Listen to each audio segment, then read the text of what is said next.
Can you hear me to the back of the room? All right. There's still a few folks trickling in. I hope everyone has had the opportunity to enjoy the preview of the illustrations up on the PowerPoint loops. What do you think? Blows you away, right? From the 1800s to the present day, all kinds of topics, very exciting. I'd like to welcome you to the Library of Congress this afternoon on auspicious day in March. I'm Helena Zinkham, Director for Collections and also Chief of the Prints and Photographs Division. So you know I have a very special stake in the proceedings today. Cheering Martha on. The Prints and Photographs Division is home to a rapidly growing body of work by women artists. We are very grateful to the Carolyn and Irwin Swan Foundation, which has supported these new acquisitions and is also sponsoring today's event.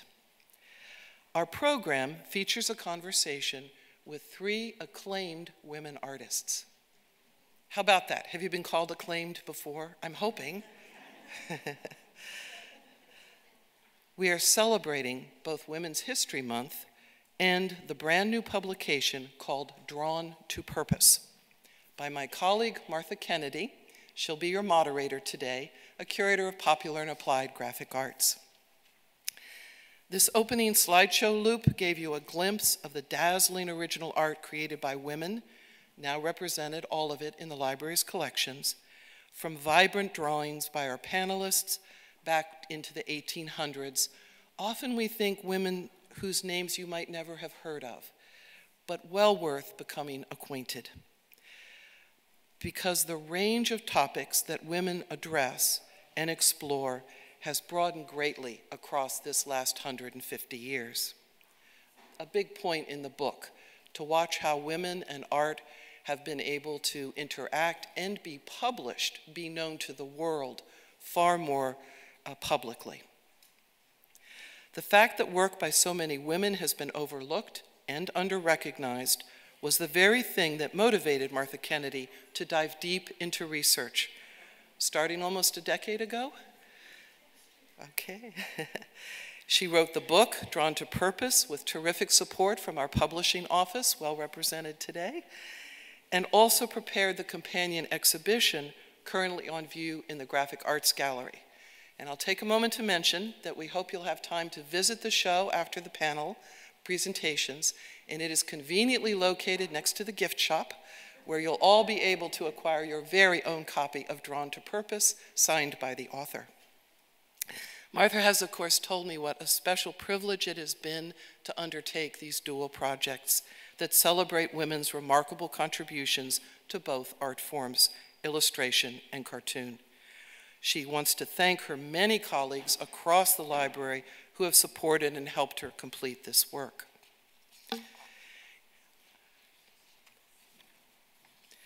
It is now my honor to introduce our speakers. Barbara Brandon-Croft, would you mind just standing briefly so we can all...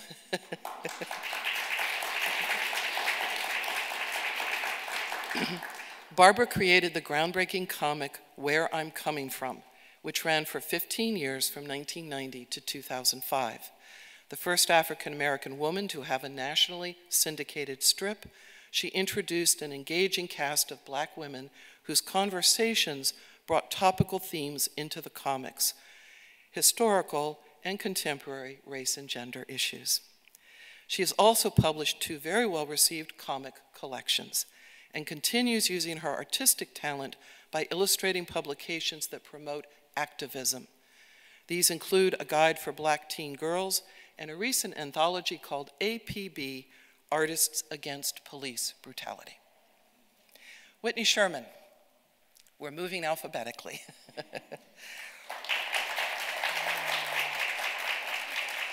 Whitney is director of the MFA Illustration Practice Program at the Maryland Institute College of Art in Baltimore, Maryland.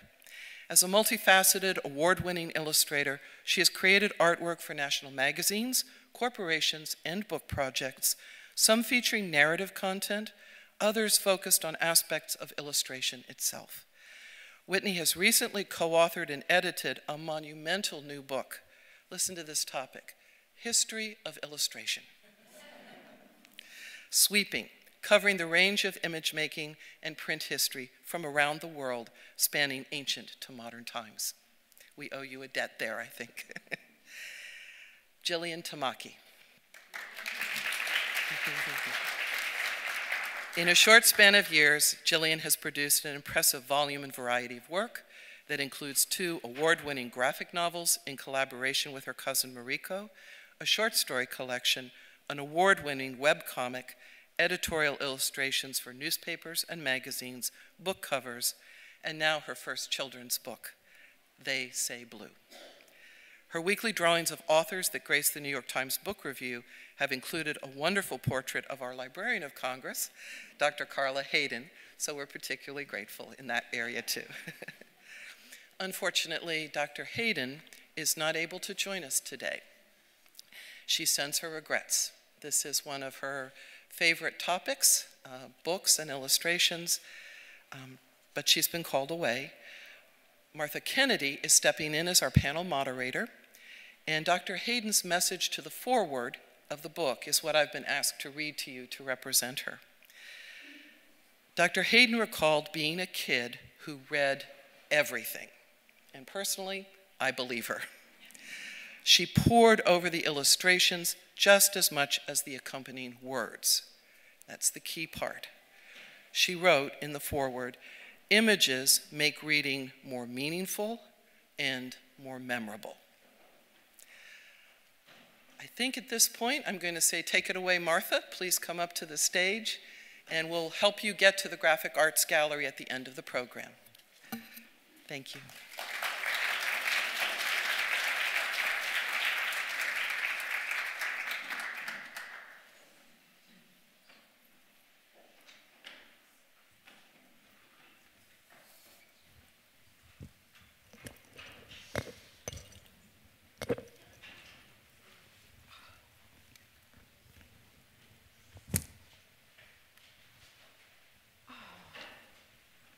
Thank you all so much for being here. Can you hear me?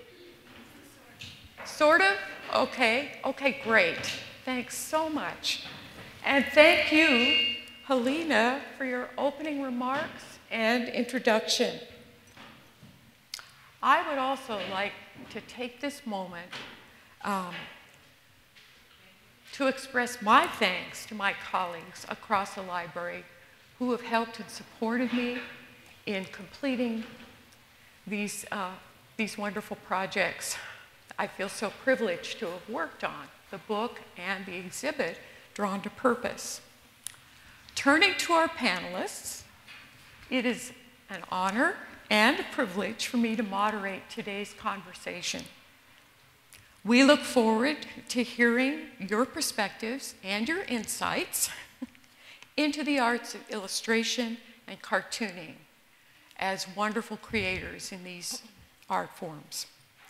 I would like to begin by asking each of you, what is it like to be an illustrator and or a cartoonist today? Do you think the playing field is equal? Who would like to start? That's absolutely equal. With the new administration, we have everything is solid. Women are here. No, we're not. We're not equal. We won't be. And it's been a long time when we really aren't. I mean, I think about how women are born, we come here, and only to find out as we get older that we're considered lesser. You know, our points of view aren't, we start to understand that our points of view aren't taken as seriously, or... Can you hear, okay. Holy moly.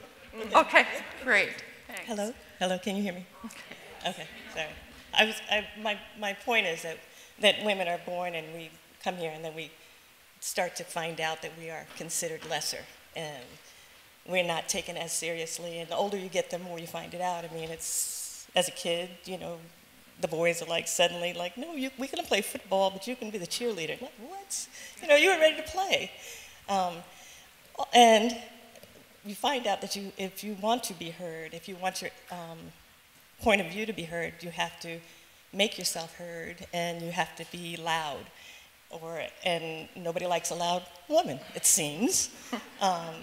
So there's a lot of, you come to that realization. And honestly, being a black woman, you're less than lesser, you're like least, and you're not only you're not heard, or you could be ignored, you could be a suspect, there's so many things that happen. So know that playing field isn't level. I don't know when that's going to happen. Okay. Hello, Thank you. hello. Can you hear me? Okay. Am I gonna? Okay. I'll just hold this in case. Okay. So illustration does not, in cartooning, does not exist in a vacuum. It's a part of society, and to sort of answer like why women are devalued in society is like a whole other round table, I think. But yeah, I feel like it's very complicated. Illustration for me and the way that I've conducted my career has been very linked to the industry of illustration and mainstream publishing and the publishing industry, and that can be really complicated. Especially when I'm working in, I've worked in comics, which is famously a very male-dominated little niche of drawing, but then now I'm in doing stuff with picture books, where that industry is, 90% female in terms of the creators and the gatekeepers and the booksellers and the librarians and the parents that are buying the books and all this stuff. Yet still those issues persist with who gets the awards and who gets the acclaim and money and all these things that trickle down. So it's like, it's even more complicated than it seems on the face sometimes. But yeah, I think identity has become a very big part of publishing and culture at large now, and so it's an evolving thing that I feel strange. I actually don't do a lot of women in comics and women in blankety blank panels, because I can feel that it's othering, It can feel like we talk about, we're okay with this stuff as this sort of like separate thing, or it's safe to analyze it within this like closed, sealed off context. But I always want to, until the day comes where I'm looking forward to when it becomes more integrated and we don't have to have special days, and that would seem weird because we're integrated on a more daily level. So. Yeah, thank you. Very thoughtful. Pass the baton. Yes. I don't know if you can hear neither one. A lot of what I wanted to say was already been said, but I wanted to really start, if I'd been the first person to speak, I would have said, I was so glad that you didn't say, is there a level playing field for women illustrators? Because I think when we continue to label us as women illustrators rather than illustrators, we already create a division there. We create a separate category that is problematic, and it becomes something hard. It's not that we're not women, but we have to crawl out of this hole that has been developed by ostracizing that, by labeling it that way. It's like an asterisk to the It thing. is, yeah. And it's what's really curious too is, as an educator, I've been teaching part-time and full-time for almost 30 years, and the majority of my students are women. So when I look out into the world, I see more men that are out there, that are nameable, that become the names in the industry, and I think a lot of it does come out of not having people that are women that are illustrators, but by having art directors or judges on panels or whatever. Those are the arbiters of who's going to become a name, or whose work is going to be seen in a publication or in an annual. And so because of that, I think that has to shift a little bit. I think there is more of an awareness of that now. I think people are being sensitive. Maybe we have to go through this period of identifying women and talking about women for, I mean, they're only, it's like half the planet, right? I don't know why it's been so invisible, but maybe we have to go through this little phase in order for us to not have to do it this way. Yeah. No, these are just very thoughtful answers. Would you be willing to say that there's been some progress in the last 20 years at all in certain areas for women? I would, yeah, I would say that there is some progress. We can look at things like the director of the Society of Illustrators is a woman. The majority of the presidents of the Illustration Conference, which is the only conference that's national, that's for illustration, the majority of the presidents have been women. So there are people that are in leadership roles that in these things that are, it's contemporary, it's in the last 15, maybe even 10 years that it's different. Yeah. So there are role models for women that are coming up that can look at that and say, well, that's possible to do. Yeah, yeah, We there just are a need few. that And we now have... other president to be a woman. Yeah, no, that's interesting. We have the art editor of The New Yorker is a woman, and the new cartoon editor. So there are a few encouraging signs, too. I mean, in comics, and I mean, I mostly travel in independent, indie, alt comics or whatever, but when I started 15 years ago, it was just like so different in terms of, well, now it's like the market for like YA comics and kid comics and stuff like that has just like burst forward, and I think all the most like prominent people doing that are like Raina Telgemeier is like the apex of all of that, and her work is like loved by girls and boys, and like that's extremely encouraging. Of course, then you have other issues with how identity becomes this marketable thing, and all these other things, but that has changed so much since I've started. Yeah, and that's one area. And yet you look at the comics pages in newspapers, and it's better online. But definitely better online. Yeah. I mean, for me, you know, so many years ago, to be the first black woman in the mainstream press, in the newspapers, that was big. But also by me being the first black woman in the mainstream press, in newspapers, I was the only one. And I was kind of, you think you're breaking the door down so more can come in, but you're really like clogging the door, you know, because you're there. And it's like, okay, I'm gonna hold on to this as long as I can. And then, but I've been, you know, I haven't done it since 2005. Yeah. And there has not been somebody who has recognized a black woman cartoonist for the newspaper. But the newspapers are dying, clearly. But it's true. It's been, so it's hard for me in my specific area of doing this to see progress. Yeah. But that's a downer, sorry. Yeah. But I think that as a result, like web comics have been so embraced by women because there's like, you just can skip to like directly to your audience, Yes, right? yes. And I think that that's now, if you go to the SPX, the Small Press Expo here outside of, in Bethesda, Maryland, it's like, you see that gradually change as like more women then, they build their audience by themselves, and clearly there is this like appetite for it, and for racialized women as well, and so you don't have to necessarily go through these mainstream channels to like get your work out, and then there's this like reverse thing of like now the mainstream wants that thing. It's like this turnaround. It's topsy-turvy. Yeah, no, that's great. Good points. I mean, this leads me into another question. Could you comment on the impact of social media on work in both fields? You know, what do you think about that? I think about positive and negative. Me?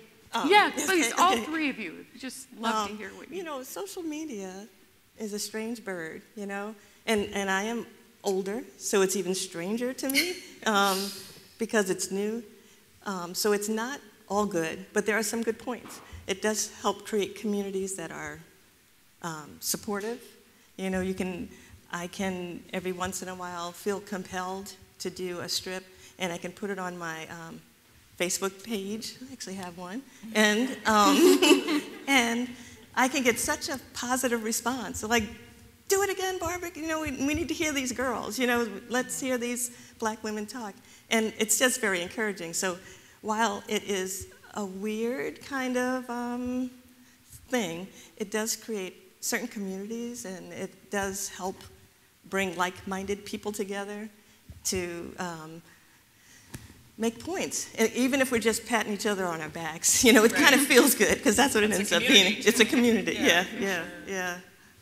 I mean, well, I was going to say that most illustrators, I can't speak for cartoonists, but I imagine it's very similar. We work by ourselves. And so unless you're going out and you're teaching and you're getting yourself exposed to people in a work situation, the majority of your time you're spending by yourself. And so social media adds a layer of connectivity that's really helpful. You get to see what other people are doing or tell them what you think about what they're doing. The other side of it too is that there have been quite a few places where women have gotten beaten up in social media, and other places where they can find refuge. There's some private Facebook groups where women can talk about what's happening with them. They can talk about whether they think they're getting paid less or whether somebody's bullying them or other topics that are distressful, and you need to find support somewhere. Yeah. So it's like everything. It's got two sides. Right. Right.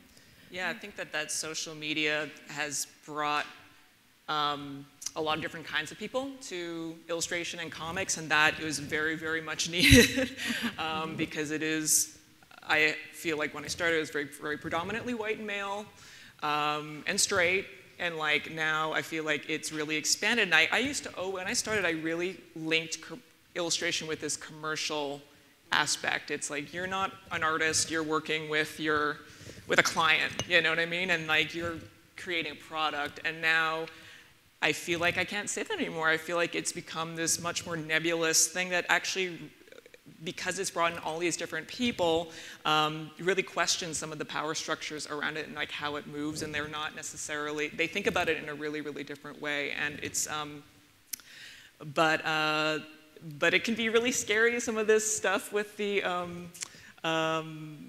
being a woman on the internet is like just kind of a scary place sometimes.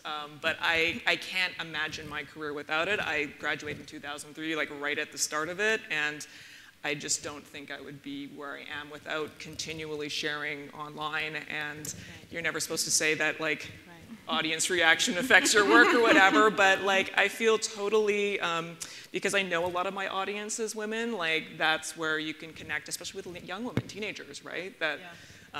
That's where they are. So I found it like a very, I can't separate the two. I wouldn't want to either. You know, it's good and the bad. Yeah. There's a little bit of a democracy too in that someone can have connection to the internet and look at things through social media and not have to have the money to buy a book. So they might like Jillian's work or Barbara's work, and they might not be able to afford that book or get that book, but they can appreciate their work through social media that they're on anyway. But on the flip side of that, we haven't figured out how to get paid either. Right. You know, like you don't know how to make money from putting your stuff out there. You know, it's like, it's not a clear road. And illustration has, because of this, like become so incredibly popular. Like when I started, I feel like it was for like nerds that wanted to like airbrush like shiny metal and stuff, but it's like completely like evolved to this other, I can't even remember what I was gonna say, but I got like distracted by like talking about nerds for a second. About not getting paid. Right. So thank you from the audience. So not getting paid, you end up, there's this like economy of like likes and stuff like that, and I think that one thing I've heard about this is sort of directly to women on the internet. I kind of feel like sometimes you need to present an image, right? And that like really values the young woman, the woman that is willing to sort of put her appearance up online, you know. And I always was very, when I was starting out, I really felt like I tried very hard to keep all my images, like all images of myself off the internet, because I didn't want my image linked to my work. I wanted my work just to stand on its own and stuff like that. And I have heard that increasingly some young women feel that's not a possibility. You need an attached image to it, and an attached like persona and personality and like brand. And like I feel like that's really complicated, you know? Yeah, no. That's fascinating. Thank you. All right. Turning to a slightly different but related topic.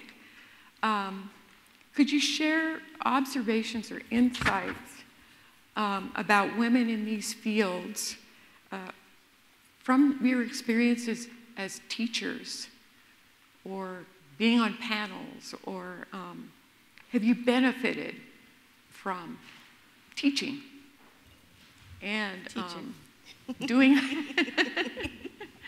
because I know it, two of you have taught. I know that, yeah. I've been teaching for a long time, and when I first started, well, I'll go back just a little bit more and give you a little bit of story. When I graduated college, somebody said to me, oh, do you think, do you want to teach? And I was like, there's no way I want to teach. Why would I want to teach? I want to do stuff. And I think at that time, too, it was, you wanted to get out there. You wanted to build your portfolio. You wanted to get more clients. That's what you wanted to do if you wanted to be an illustrator. And so that's what I wanted to do, too. But over time, what I found was that it gets a little lonely sometimes, so you have to find diversion, get away from the four walls that you're in. And I think a lot of women do have studios in their homes for whatever reason. I did because I was a parent, and I had a small child, and I wanted to be able to do that and do my work. But I also wanted to kind of connect out with other people. And so someone I knew asked me to do a workshop on and this is when I was actually doing graphic design as well, to do comps, show students how to make comprehensives, these are put together, this is pre-digital world, for anybody that's under 30. Pre-digital world where if you were going to do a design, you put it together, you mocked it up to show your client what it was going to look like. And so I did this workshop, and I was like really charged up over this idea that I had stuff that I had done, and I could put that together in an organized way, and I could transmit it to a bunch of students that were eager to get that information. And it made me feel like I had this other value beyond what I was generating. So I'm building my career, right? But I'm also able to push back some things, push back some value to others. And so that kind of got me hooked on doing it. And then over the years, I was picking up part-time work just as a dimension to my studio work. And then in 2000, I was recruited to lead the undergraduate department at MICA in illustration. And I wasn't sure. I had a really vital studio business. It was something that I really had to think long and hard about, but I felt like it was a challenge. It was a good challenge for me. So I did that for 10 years and started a master's program, and we're in year 8. I think it's successful. So what do I get out of teaching is I get to get out of my house and my studio. But beyond that, it's that same exchange. It's that same bringing value to other people's lives, sharing the things that I do and that I love, that are meaningful to me, and to raise up people that are interested in learning. I think there's nothing better than this relationship of you giving something to someone else, them valuing it, and then doing something with that. And that, to me, that's what teaching is. That's great. Yeah. Plus, you get to like see what's cool, yeah, right. coming up, and then, so it was interesting. I don't teach right now, but I taught for a long time in New York, and you'd see stuff percolating in them, and then it would be in the broader culture, 2 years later or something like that. Because they're cool art students. But yeah, I don't teach now. All the same, I mean, it's incredibly gratifying to see them grow as people. It's such a formative time, right? They're like little babies when they start, and then by the end they're like adults, and it's really a privilege to help somebody on that. I did feel like in the end it can get tricky because especially New York art schools are very, very expensive, and then you're into this realm of student loans, and it becomes this very incredibly rarefied experience. So we haven't really talked about intersectionality a lot in this discussion, but that becomes a part of it too, with accessibility. And that was that's a changing thing that, like, the process that, or the time that I was teaching, I saw more and more of that stratification. That's a very good point. Yeah, that's great. I did, I was able to do some workshops. Workshops, yes. great. So Good. when you said that, I was like, I did do that. Yes, yes. And it was the Queen's Library. When I was doing the strip, the Queen's Library I was very popular in February and March.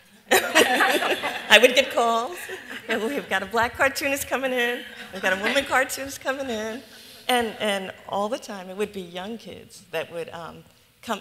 I shouldn't say that, because sometimes there were older people, retired people who wanted to sit among the 8-year-olds, and because they also wanted to have this fun little cartooning class, and it was really basic, how you can make faces out of shapes, and really, really basic, and then I would give them all like a line, just a little sentence, and have them create a strip to go along with it, which was really, they came up with some really crazy, incredible things, these little kids. So I think what I got from it was also being able to encourage these little ones, and also you recognize that you can learn from everybody. It doesn't matter who it is. It could be the older gentleman who is a little embarrassed to be sitting there with all these kids, who makes a comment about, I think, I'm like, that's a good point. It's like you really can learn from everyone. So I think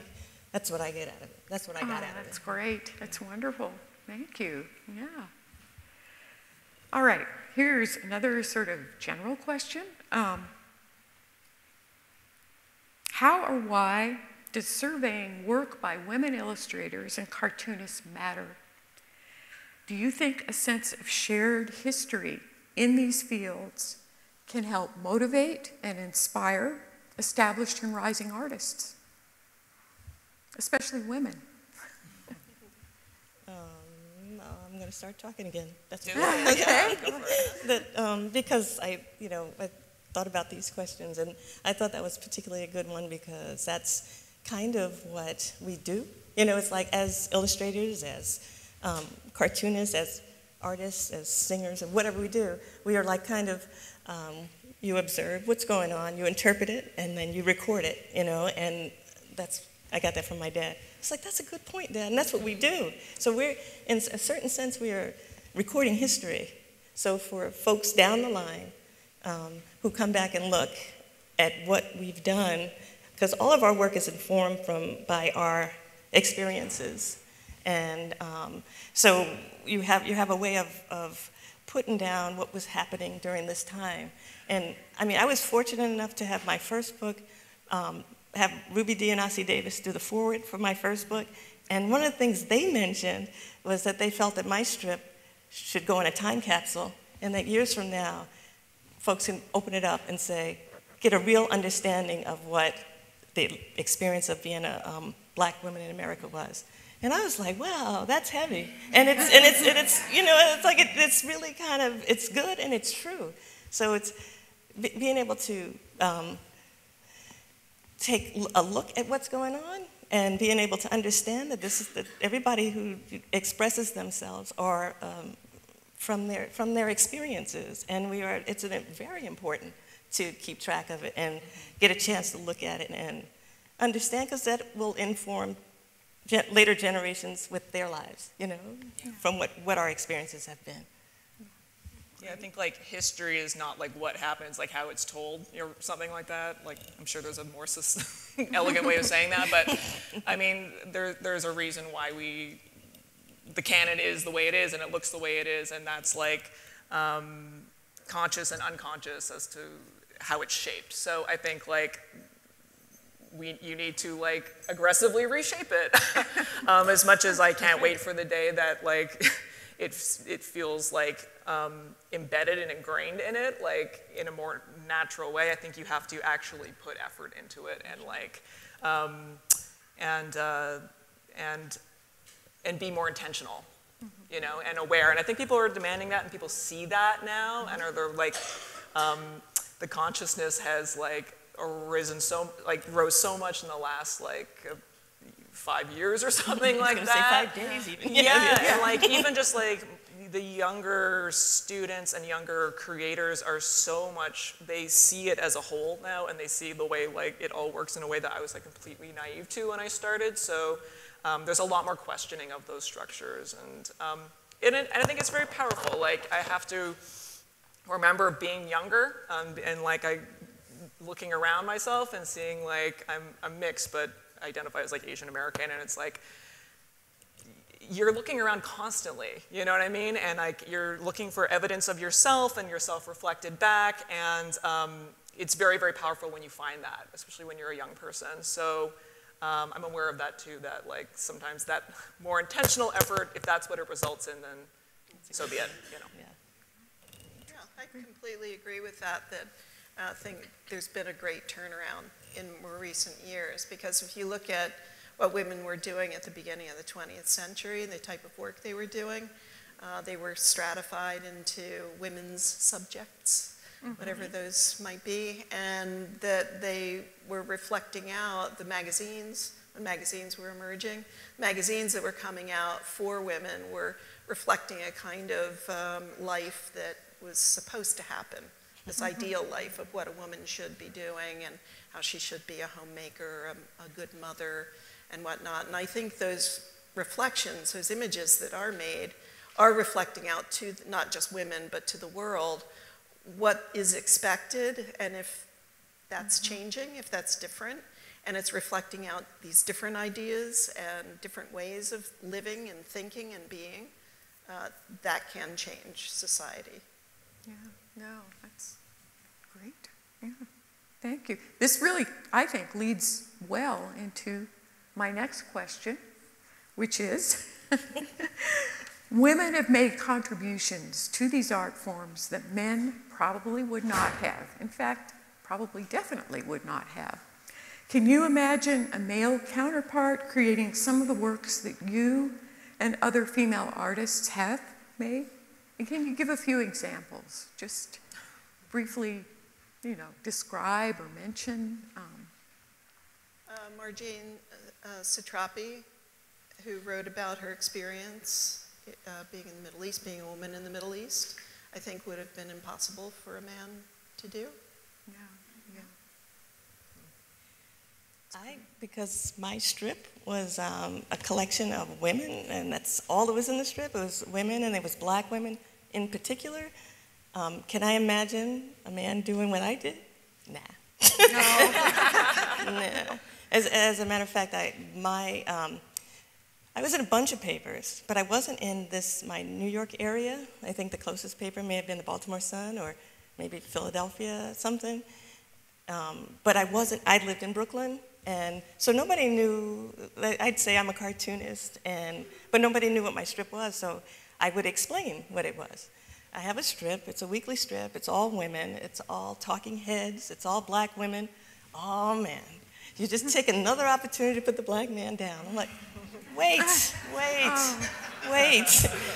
How can my point of view, just because it's a black woman, a woman speaking, means that it's anti-men?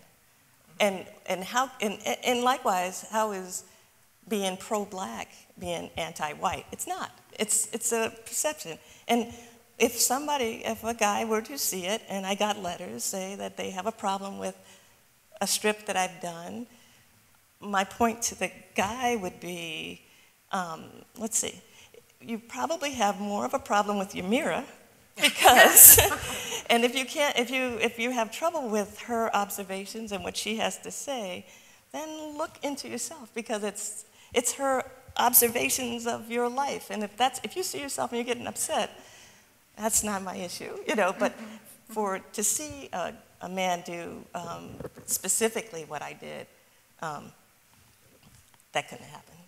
Yeah.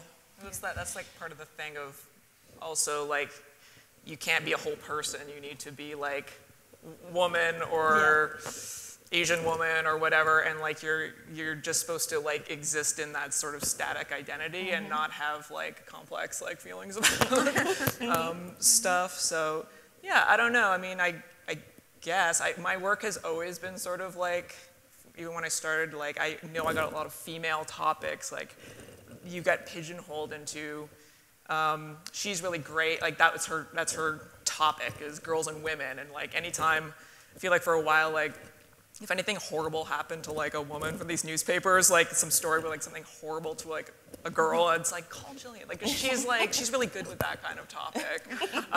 So it's, like, it's interesting that you're glad that you can, like, present that really empathetic point of view, but then it's like you can get pigeonholed. So much more. Yeah. So much more. Yeah, for sure. Yeah. So.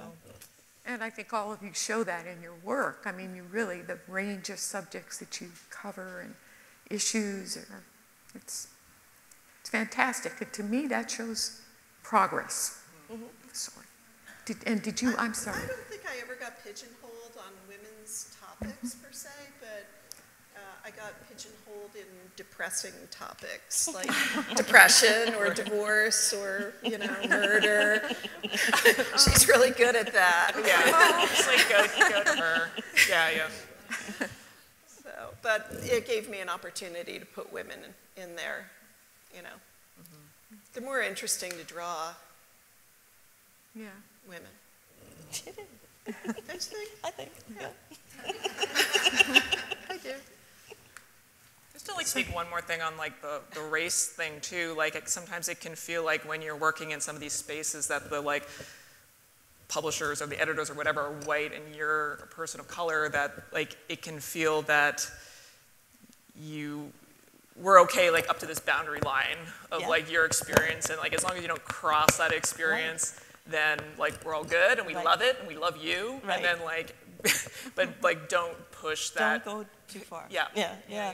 And for me, and again, it was when newspapers were doing well when I started, and all of the editors who were going to be white men who were going to either pick up your strip or not. And I would get, we already have Kathy. We don't need where I'm coming from. Yeah. What? Yeah. But similarly, my dad, 30 years before, had a strip, Luther. They say, we already have, you know, we pals. We don't need Luther. And it's like, but you can have Heathcliff and Garfield. What? How is that? How is that? You can have cats, plural. But you got black representation, you got a woman represented, and that's all. We've done our tick box. Yeah, right. So we're in good standing. Yeah. So. That's great. And this isn't even counting how many dog strips there are. Oh yeah. Exactly. Okay. We are we set? Yeah. I think you've done a great job answering all these questions that I have, and I think it's time to open up Exactly questions right. to the audience. We have one small reminder. We welcome your questions, so please join the conversation. But realize that if you do ask a question, you will automatically become part of the webcast, which we will place in YouTube and make as publicly available as possible. Wow. Because libraries are all about sharing information widely and widely. So, yes, we open it to the floor. Thank you. There are microphones on either side that'll come around.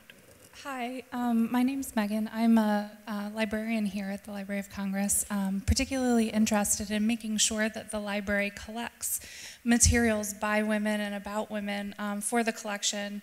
So I'm just wondering if you have any, you know, what librarians like me can do to make sure that your voices are represented, or that things that are important to you are represented moving forward, because I want to make sure that those gaps that we have previously don't exist anymore. So if you have any thoughts on that, I would like to hear that. I am in concert with Megan on that. So you approved that question. I totally, that's great. Could I answer that? Please, sure. What would be really interesting is maybe for you to talk about what the collection does collect. Like, what is the collection? What is the Library of Congress interested in collecting? just prints? Are you interested in, I mean, you and I, Martha, have talked about this difficulty of digital prints and how they aren't, they're original but not really original. The original is the digital file, and how do you maintain digital files? Do you keep a giclée print in there? I think one of the pieces you've got of mine is a digital print because it was made on a computer. Yeah. No, that is definitely an area that we're working on right now. I would say we're in sort of a state of transition. We do have a webcomic archive that Megan has been very active in building, developing, but I guess. What about zines? Sorry to interrupt. What about zines? We do have zines. We do have some, yeah. What's a zine? I don't know what that is. Like a small photocopied book, or like a handmade little mini comic thing. Just to add to that, through our Small Press Expo collection, we actually are working with some of the smaller self-published cartoonists and illustrators who are working now, but we are also working to build out an actual zine collection, which broadens the scope to not just comics and illustration, but more, literature and criticism and other things. So that's a work in progress as well. I was going to say the same thing. I think that, like, even apart from digital print stuff, this stuff just lives on, so much stuff just lives online. That's like all where it lives. You know what I mean? Like, and so it's tough because you have this whole, for example, LGBTQ plus, like, a lot of that content was on Tumblr, right? And like, if Tumblr then decides to like shut down or whatever, like not host that stuff anymore, that stuff just like totally gone. So I think like these digital collections, and I know that they do it with SBX too, but I think like, I read a little bit like what Rhizome does with like the new museum in New York, where they're like digital, they're like old GeoCities things. Like, I think that that's really where the grassroots of like comics is, and increasing the illustration as well. Like Instagram is just like this, that's where it's happening, you know what I mean? And I think that a lot of those people will not end up going on to be the famous, some of them will, but like some of them, most of them, the vast majority of them are not going to, but like that I think is like really the pulse of like where people are creating now. And it's that more accessible space than printed published work too. That's super fascinating. Yeah, all right, so a certain amount of web crawling and acquiring of digital files. And I mean, that's something that we're working on. You know, we've got beginnings going, good beginnings in web comics especially. And talking to other illustrators. I mean, I know some black women, cartoonists and illustrators, and that perhaps, like just talking, I'll talk, but just talking to people who are in the field, they can hip you to somebody else that's also doing it. Yeah. There are also, I would say, some artists working in these fields in kind of a hybrid way too, and collecting their work is not always straightforward. Political cartoonists, for example, a lot of them still do drawing, add color digitally, abandon that.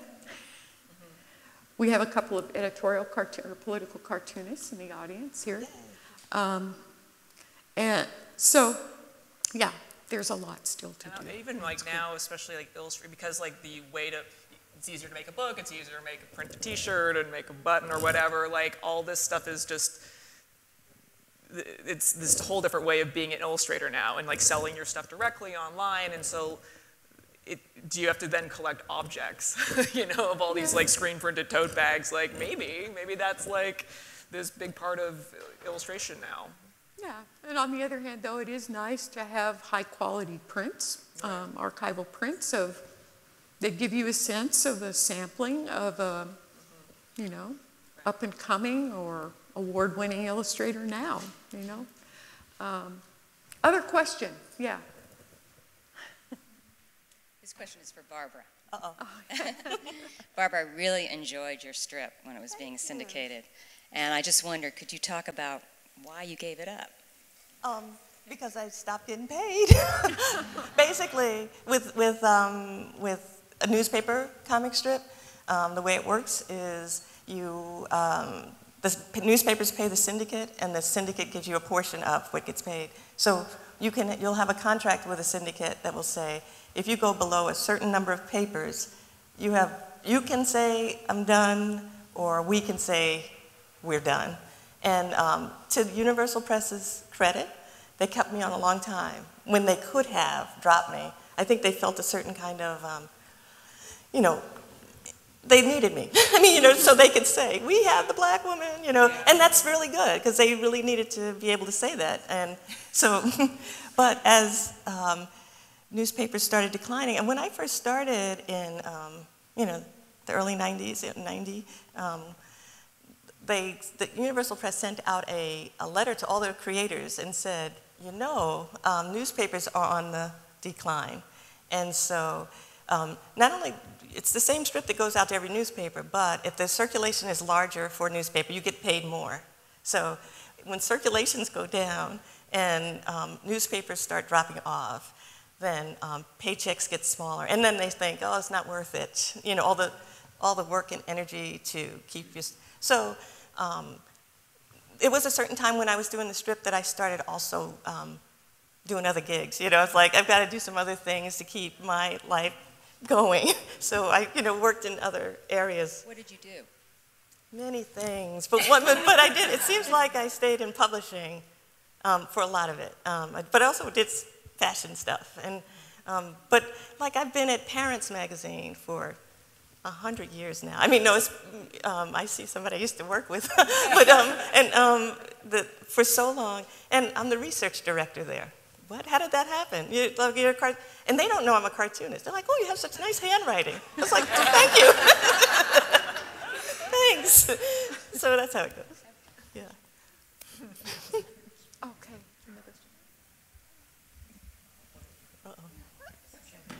Hi, I am Denise Slaughter, longtime friend of Barbara's, but I wanted to ask all of you if today's climate, especially, we'll start with the younger generation here, but someone who's using the online medium, and I really think you could go back, Barbara, and do what you do online. There are business models for something like that.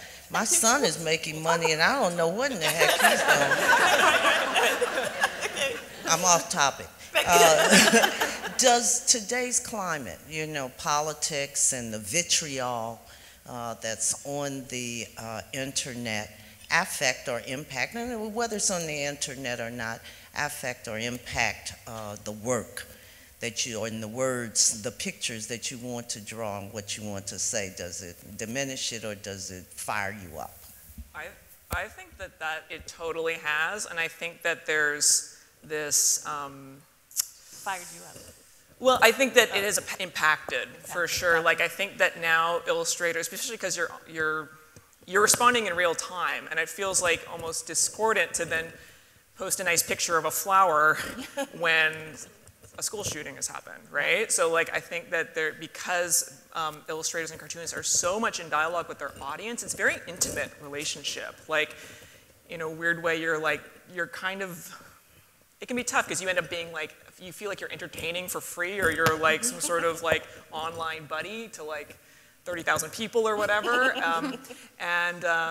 So I think that now, because a lot of the people that have really infused this new energy into illustration are younger and more political and more diverse, I think there is a demand to question and comment, and it doesn't exist in a vacuum. And I think that increasingly it feels very out of touch if somebody thinks like their work is not connected to the world and it doesn't respond to the world. And I think some of that is the current fashion of thinking as well, but I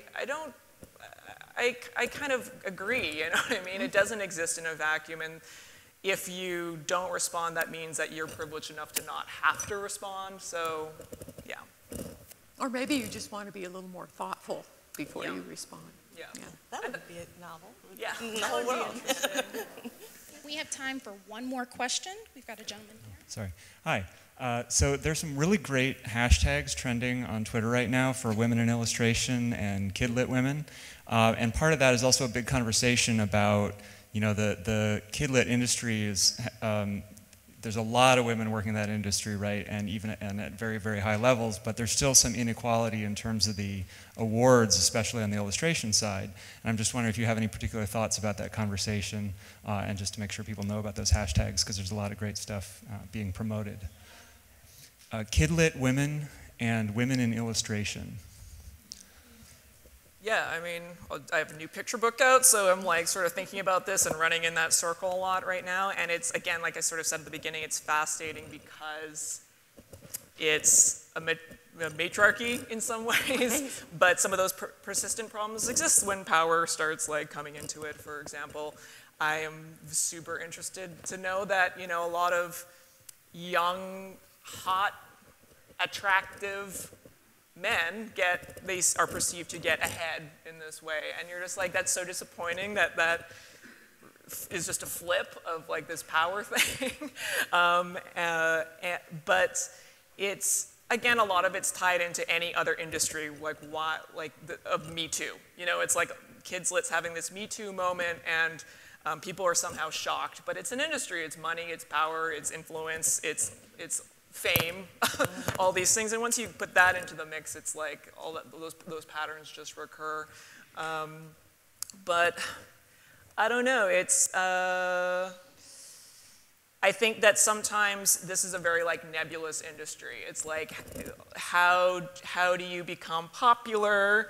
How do you get a book deal? How do you become booked to do speaking? Where do you get invited? All this becomes this like, and it's like there's a lot of socializing, and there's a lot of, you know, that's how the industry of publishing kind of works, and that can favor certain types of people. And then, and it all gets like kind of gray zoned, and there's a lot of gray zone in a lot of publishing. Maybe that's all industry, but that gray zone can be really frustrating because you have to be able to navigate it to thrive, and then, but also to stay sane. So. I was going to say hashtags are great. It's a great way to find stuff if you're looking on the web or on social media, but in a way, it's endemic of where we are right now politically. It's this burgeoning industry of recognizing women in a way, if you know what I mean. It's like a thing to do, and I hope that we get past that we survive this trend. I don't want to be a trend. I want to be just part of the whole. And so the hashtagging is great if you want to sense the community, right? Because you can see how many other people are using that same hashtag. It's a way to connect in with certain very specific topics, whether it's children's literature or generally women in illustration. They're kind of two different things. But I just have this great hope for a future that doesn't need a hashtag like that for it to be vital. Well, I think the Kidlit women in particular is a response to some of the recent Me Too stuff, hashtag Me Too stuff. I do think it also does serve as like an educational tool for people that are starting out and they don't know the way that it works, and now they're quickly learning. And so maybe that's good in that it helps people prevent falling into these traps or these bad situations before their career is at that point. So I don't know.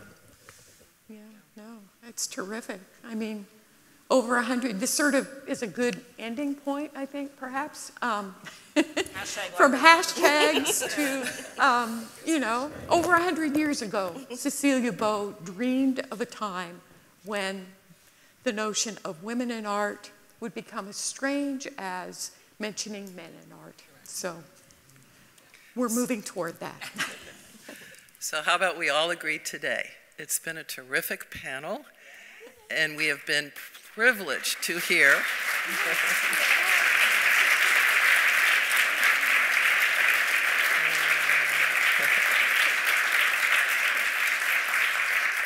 we've been privileged to hear from terrific artists, terrific illustrators, terrific cartoonists, period. Thank you.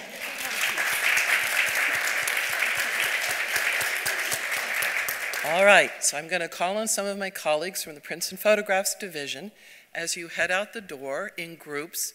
If you do have time to go to the Graphics Arts Gallery and see some of the original artwork, it's a fantastic experience, and conveniently located next to the library's gift shop, filled with souvenirs, but most specifically the book, Drawn to Purpose. Thank you for your time today. Thank you.